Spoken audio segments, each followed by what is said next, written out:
E aí, pessoal, tudo bem? Bem-vindos a mais uma explicação visual nossa. Olha, o papo de hoje é um guia super essencial, pensado especialmente para quem está começando a entender aquelas armadilhas escondidas que existem no Facebook, Instagram, WhatsApp, TikTok.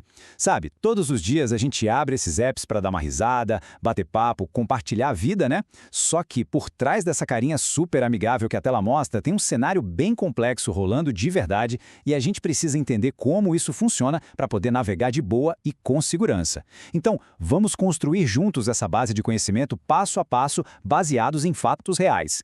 Bom, para começar, a gente tem que encarar um paradoxo enorme que os nossos materiais base apontam. É o seguinte, de um lado a gente tem essa maravilha que é a conectividade moderna. Bilhões de pessoas se comunicando, encurtando distâncias, criando laços, que é literalmente um motivo pelo qual essas redes nasceram.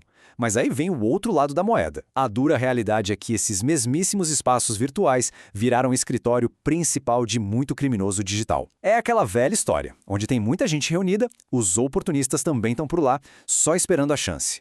E para que qualquer um consiga se proteger, mesmo sem manjar nada de tecnologia, a gente tem que entender como essas ameaças operam de verdade. Então a nossa agenda de hoje está dividida em 5 partes bem direto ao ponto. A gente vai ver 1. O lado sombrio das redes. 2. O sequestro de contas. 3. O perigo dos perfis falsos. 4. A coleta de dados pessoais. E para fechar, 5. Aplicativos e jogos conectados. Bora desmistificar cada um desses pontos. Começando então pela nossa primeira sessão, o lado sombrio das redes. A gente não pode negar que as redes sociais deixaram de ser só um passatempo para virar um hábito diário e totalmente essencial para a sociedade global. E, ironicamente, é essa nossa dependência de todo dia que cria o cenário perfeito para quem age de má fé. Isso traz uma mudança de perspectiva que é absolutamente crucial para quem está começando a aprender sobre segurança digital agora. A gente tem aquela mania de imaginar hackers como gênios da computação, invadindo sistemas hipercomplexos, digitando códigos verdes numa tela preta tipo no filme, né? Só que, na real, a coisa é bem mais simples e bem mais perigosa. Os criminosos não estão só burlando a tecnologia de ponta, eles estão manipulando ativamente o comportamento humano. Eles usam as próprias funcionalidades comuns das plataformas a favor deles, se aproveitando da nossa distração e da nossa boa vontade. O que nos leva direto para a nossa segunda sessão, sequestro de contas, a famosa perda total do controle. Essa é de longe a forma mais direta de ataque, que é quando alguém simplesmente acorda e percebe que perdeu o controle de toda a sua presença digital de uma hora para outra.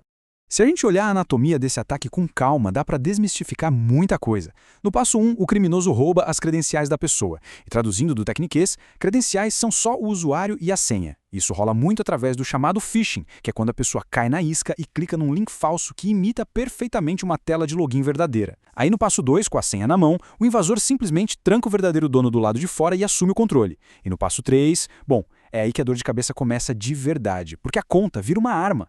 O ponto-chave aqui é entender a gravidade do problema. Sequestrar uma conta nunca afeta só quem perdeu a senha. Nunca. Os golpistas usam esse acesso roubado para pedir dinheiro para amigos e familiares, criando aquele senso falso de desespero e urgência, sabe? Além disso, eles disparam links maliciosos para fazer ainda mais vítimas, ameaçam apagar o histórico digital inteiro da pessoa, vazam mensagens íntimas e chegam até a vender o acesso a essa conta no mercado clandestino da internet. É literalmente um efeito dominó de estragos. Avançando para a nossa terceira sessão, o perigo dos perfis falsos. Se antes a gente falou de contas reais sendo roubadas, agora a gente está lidando com contas fabricadas do zero, com um único objetivo na vida: enganar quem está do outro lado. Olha só o nível de sofisticação psicológica desses golpistas. Eles não perdem tempo criando perfis de pessoas que ninguém conhece. Em vez disso, eles falsificam a identidade de pessoas nas quais as vítimas já confiam de olhos fechados. Pode ser aquele amigo super próximo, um familiar que mandou mensagem dizendo "olha, troquei de número", uma figura pública prometendo um prêmio irrecusável, ou até um funcionário do banco pedindo para confirmar uns dados cadastrais. A tática é sempre usar um rosto familiar para fazer a gente baixar a guarda. O mecanismo por trás disso é genial e, ao mesmo tempo, muito assustador. A principal arma do criminoso não é um programa super moderno, é a confiança humana. O golpe dá certo porque a nossa tendência natural é ser bem menos crítico e bem menos cuidadoso quando a gente vê o nome ou a foto de alguém que a gente respeita. É um lembrete fortíssimo de que no mundo digital nem tudo que parece familiar é de fato autêntico. E assim chegamos à quarta sessão, coleta de dados pessoais. Aqui a gente vai ver como aqueles posts diários que parecem super inocentes vão se somando e criando brechas gigantescas de vulnerabilidade. As pesquisas que consultamos trazem um alerta claríssimo, e eu cito: tudo o que uma pessoa publica pode ser usado por criminosos para montar um perfil detalhado da vítima. Isso significa, em poucas palavras, que a internet tem uma memória excelente. Cada postagem que você joga lá é colhida de forma sistemática. Então aquilo que parece ser só um momento divertido que a gente quis compartilhar na hora é, na verdade, um fragmento de informação. É uma peça que ajuda a compor um quebra-cabeça gigantesco sobre a vida, a rotina e as fraquezas de alguém. Para a gente não ficar só na teoria, vamos ver como isso funciona na prática, transformando uma ideia abstrata numa consequência real e perigosa. Por exemplo, postar fotos do dia a dia e da rotina pode ser um prato cheio para o roubo de identidade. Fazer aquele check-in no aeroporto mostrando para todo mundo que a família inteira está indo viajar pode resultar num furto de verdade na casa que ficou vazia. E compartilhar detalhes íntimos sobre eventos e relacionamentos dá munição perfeita para ataques ultra-personalizados, onde o criminoso sabe exatamente o que falar para convencer a pessoa do outro lado. Ou seja, os dados online têm um impacto bem direto no mundo físico. Por fim, entramos na nossa quinta e última sessão, aplicativos e jogos conectados. Essa é, sem dúvida nenhuma, a ameaça mais sistêmica e mais silenciosa, justamente porque ela se esconde no lugar onde as pessoas só buscam diversão. Deixa eu jogar uma pergunta aqui para a gente refletir. Qual é o verdadeiro custo daquele teste de personalidade super viral ou daquele app engraçadinho que usa inteligência artificial para mostrar como a pessoa vai ser daqui a 20 anos? Parece inofensivo, né? É só uma brincadeirinha rápida para postar. Mas a regra de ouro do mundo digital é essa. Quando um produto é de graça, o pagamento geralmente está sendo feito com as informações de quem usa. A resposta para essa charada se resume a 2 palavras: permissões extensas. Sabe quando a pessoa clica em aceitar para poder jogar um desses quizzes e ver o resultado logo? Pois é, muitas vezes ela está dando um acesso gigantesco a empresas terceirizadas. Acesso à lista de amigos, todas as fotos, e-mail, preferências. Os desenvolvedores ganham uma licença para coletar silenciosamente tudo isso em segundo plano.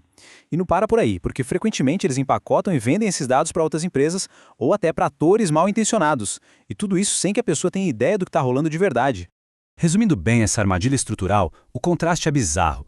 Do lado esquerdo, a gente tem a isca divertida, que é a vitrine brilhante, os quizzes, os filtros mágicos, testes astrológicos. Já do lado direito, a gente tem a realidade oculta, operando lá nos bastidores, uma coleta massiva e a venda totalmente silenciosa de informações valiosas. Essas integrações não estão ali só para entreter. Elas são literalmente ferramentas de mineração de dados, projetadas sob medida para capturar quem está desprevenido. O que nos traz a essa nossa questão provocativa final. Nós vimos hoje passo a passo como funcionalidades super comuns do nosso dia a dia são distorcidas e usadas contra a gente.